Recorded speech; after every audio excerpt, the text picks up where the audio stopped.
What we offer to the world, Europe does not have it. What Africa gives to the world, Europe don't have it, America don't have it, Asia don't have it.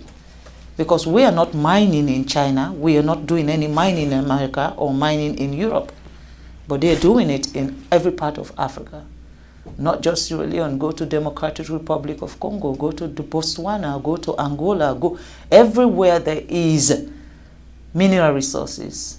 It is the West and the Chinese who are there. Welcome to Candid Africa, truthful and unapologetic. When you look at what Sierra Leone have to offer, when it comes to our mineral resources, the kind of mineral resources we have in our country is enough to take care of everybody in that country. We should not have a single poor person in Sierra Leone. But unfortunately, we are not given the free will to make decisions on our own mineral resources.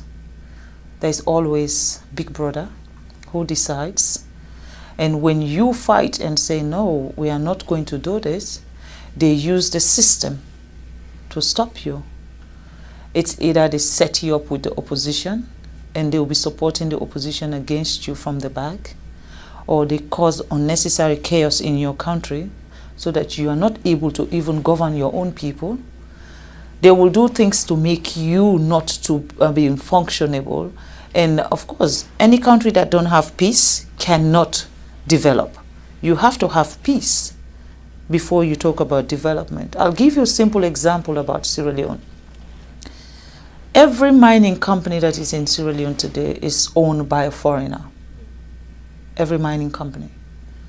If it's not the Chinese, it's the American, it's the British.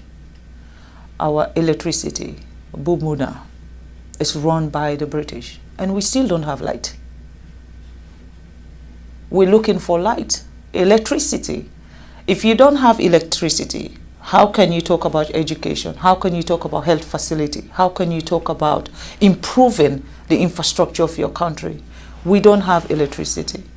Now, do we actually even have proper water, pipe-borne water, so that our kids will not be sick?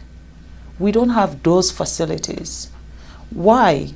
With all the minerals we have, there is a cap you put. Before my husband became the president of Sierra Leone was benefiting, they said, what's the word? 0.000.1%. What is that?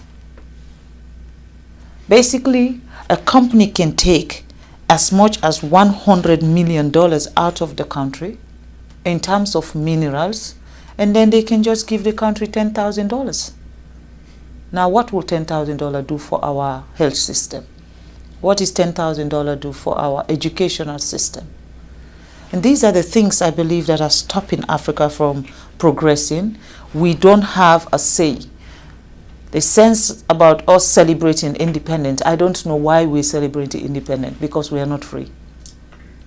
That is my own take. I'm not speaking also on behalf of the government of Sierra Leone, nor am I speaking on behalf of His Excellency the President. I am speaking as Fatima, as a citizen of a country who believes that things need to change. But I believe that for Africa, what is happening in Africa today, it needs to change, and it needs to change now. There is no time like now, because for Sierra Leone, we now have a president who believes that we cannot wait for other people to come and develop us. We cannot wait for another country to come and prescribe how our country should be run or what we need in our country. You know, this divide and rule, if you're close to China, we will not come to your country. If you're close to America, we will not come to your country. I mean, the fight that is between England, Europe, America, China, Russia is not a Sierra Leone fight. That's not our problem. We're fighting for our daily bread. We're looking to have education, just like America. We're looking to have good health facility, just like Europe. We're looking to have governance structure where one single person cannot be the dictator of a nation. That's what we're looking for. And in that process, we're going to be allies to everybody who wants us to grow. But if we now align ourselves with someone And then this other person now feel offended that, oh, you know, I'm coming from China now. I flew in, I mean, I've gone around the world to get to Boston, you know. I went to China and then come here. Before here, I went to England and then flew into America. For me, I'm not restricted where I should go or who I should be talking to. I am going around the world to see a country that sees Africa not as not just as an ally of what you'll be getting from us, but a country that sees Sierra Leone as partners and treat us with respect. You cannot be coming to our country and take everything that will make us develop, and then you still treat us as inferior people, as if we don't know what we're doing. I think that is wrong. You know, we're looking for partners that value us. People that will come to our country and say, you know what, this country has suffered enough, they need to grow. We were once the atom of Africa. Every country within sub-Saharan Africa used to come to Sierra Leone for our education. And today, what can we be proud of? We cannot talk about education in Sierra Leone because they've ruined that for us. Everything that has empowered Sierra Leone has been ruined. And now we have a leader who wants to fix everything. There is a problem. In Africa, you should not have a leader that is assertive, a leader that knows what his people want, a leader that wants to change what is happening. The moment you have that, it's everyone's target. And then they find reason to slow you down, they find reason to stop you, and they use that system of corruption. They use corrupt people, they use negative people, they use unpatriotic citizens to come after a government who is doing what is right for a system. I think we need to address those issues. Unfortunately, I don't know I'm very good at name calling, but at the moment, I don't know who I should be screaming at.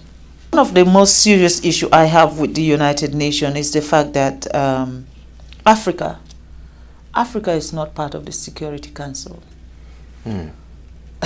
We're talking about 54 countries, I'm sorry. 54 countries, a whole continent does not have one person representing Africa when it comes to decision making at the Security Council.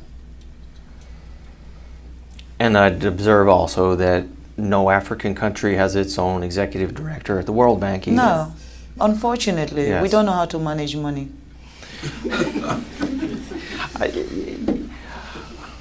I think I'll have to disagree with you. And what do you want me to say? Because if that is the perception since the beginning of, you know, every time an African come forward for something that they have to be a decision maker for the world, not just Africa.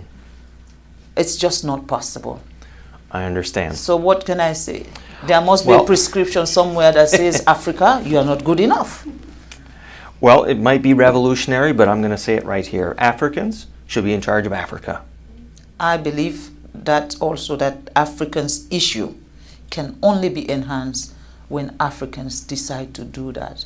They should not allow another person to give them a prescription of how Africa should look like or what we need in our Africa, because we know what we need in our Africa. No one will know that better than us. And I think the UN should see Africa as partners. And the United Nations, definitely, you cannot have 7 countries vetoing everything. When it comes to Africa issue, it is those 7 countries. Who are the countries that are actually exploiting Africa? They're the ones who have the veto power to make decision on anything that has to do with Africa. So for me, I think that is wrong. And that is one thing the president of Sierra Leone has campaigned for. And this year, Sierra Leone is now a non-permanent member at the United Nations. But yet still, we don't have a veto power. But we're there. At least we are getting closer. And in these 2 years, our mission is to get the United Nations to see Africa not as one country. Because that's the mistake they do. When you say I'm from Africa, they say, oh, you're from Nigeria. I said, no, Nigeria is one country in Africa. You know, we have 54 countries in Africa. So see us as a continent that also we what we offer to the world, Europe does not have it. What Africa gives to the world, Europe don't have it, America don't have it, Asia don't have it. Because we are not mining in China, we are not doing any mining in America or mining in Europe. But they're doing it in every part of Africa. Not just Sierra Leone, go to Democratic Republic of Congo, go to Botswana, go to Angola, go everywhere there is mineral resources. It is the West and the Chinese who are there. There we have it. That has been our candid speech for today. Please feel free to give your opinions in the descriptions below. On this show, we don't tell you how to think or manipulate you. Everybody is open to air the opinion, what you think about the speech. Did you love it? Did you like it? Do you disagree with it? Do you agree with it? Please let us know in the comments below. That's important. Discussing these issues is very important. So with that said, please make sure to like, subscribe, and hit the notification bell. Share this video with friends and family. It's the best way for YouTube to spread this video further, okay? So it's been me, Mikey Mushi from Tunacheki. And always remember, Africa is watching.